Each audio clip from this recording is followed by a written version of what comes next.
अरविंद केजरीवाल के इस्तीफे की घोषणा के बाद आज से 2 दिन के बाद मैं सीएम की कुर्सी से इस्तीफा देने जा रहा हूं। अरविंद केजरीवाल को तो कोर्ट ने चीफ मिनिस्टर पद से हटा दिया था, तो ये एक नया ड्रामा है, दिखावा है। जहां जहां ये चुनाव हारे वहां वहां के मुख्यमंत्री पे फर्जी केस करके उसको गिरफ्तार कर लो और उसकी सरकार की। देखिए, बीजेपी जो है वो एक बेशर्म झूठा पार्टी है।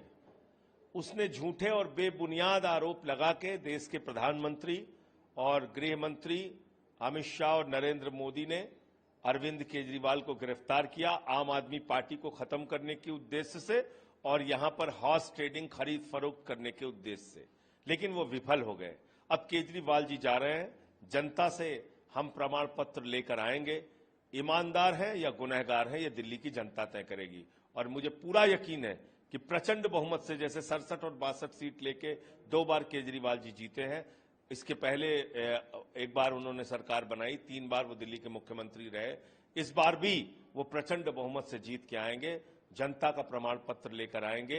ये तो उनके दल का उनका निर्णय है, लेकिन ये बात सच है कि जमहूरियत में, लोकतंत्र में अंतिम निर्णय जनता का होता है। और जहाँ तक कांग्रेस पार्टी की बात है, कांग्रेस पार्टी हमेशा हर चुनौती के लिए तैयार है। अभी हरियाणा में चुनाव हो रहे हैं, जम्मू कश्मीर चुनाव हो रहे हैं, दोनों राज्यों में प्रचंड बहुमत के साथ कांग्रेस और हमारा गठबंधन जीत कर आएगा। और दिल्ली में भी जो भी अभी अगले दिनों में घटनाक्रम होगा, कांग्रेस पार्टी पूरी तरह तैयार है हर चुनौती का सामना करने के लिए। मुख्यमंत्री जी अग्नि परीक्षा से गुजरने के लिए तैयार है और दिल्ली तय करेगी।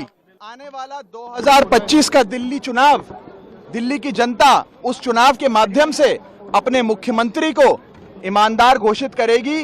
जैसे दीवार पिक्चर में अमिताभ बच्चन के हाथ पे लिखा था, वैसे ही दिल्ली की जनता उसके ठीक उलट अपने हाथ पर लिखेगी कि मेरा केजरीवाल ईमानदार है। अरविंद केजरीवाल के इस्तीफे की घोषणा के बाद मुझे 3-4 बातें बहुत स्पष्ट दिख गई हैं। पहला तो अरविंद केजरीवाल को तो कोर्ट ने चीफ मिनिस्टर पद से हटा दिया था, तो ये एक नया ड्रामा है, दिखावा है।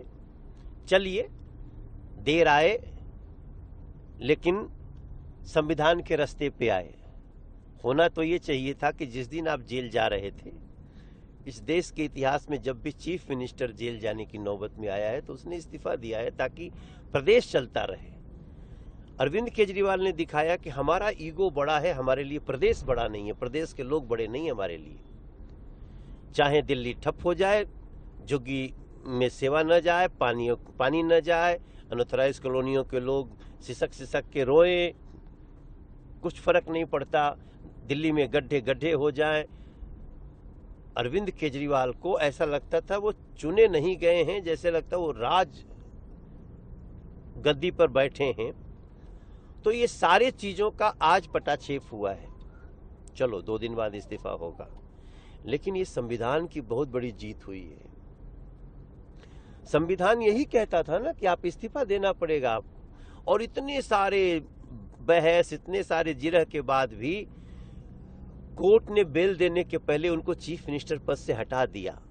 आप फाइल नहीं साइन कर सकते, आप ऑफिस नहीं जा सकते चीफ मिनिस्टर ऑफिस, का मतलब कि आपको हटा दिया गया। हाँ, बेइज्जत करके हटाया, आपने खुद अपने को बेइज्जत किया।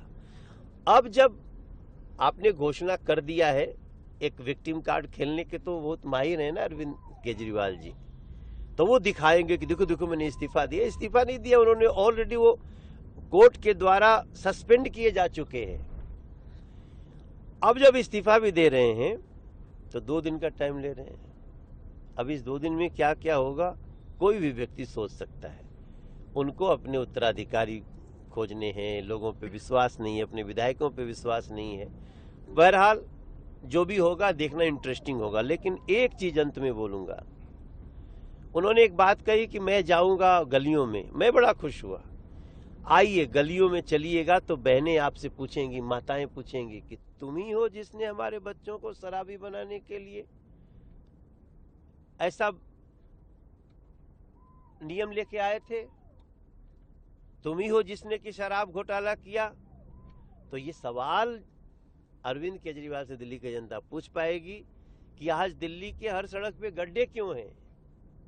ये सवाल पूछ पाएगी दिल्ली की जनता कि आज टूटी सड़कें क्यों हैं, और दिल्ली की इन सवालों का अरविंद केजरीवाल जी को जवाब देना पड़ेगा।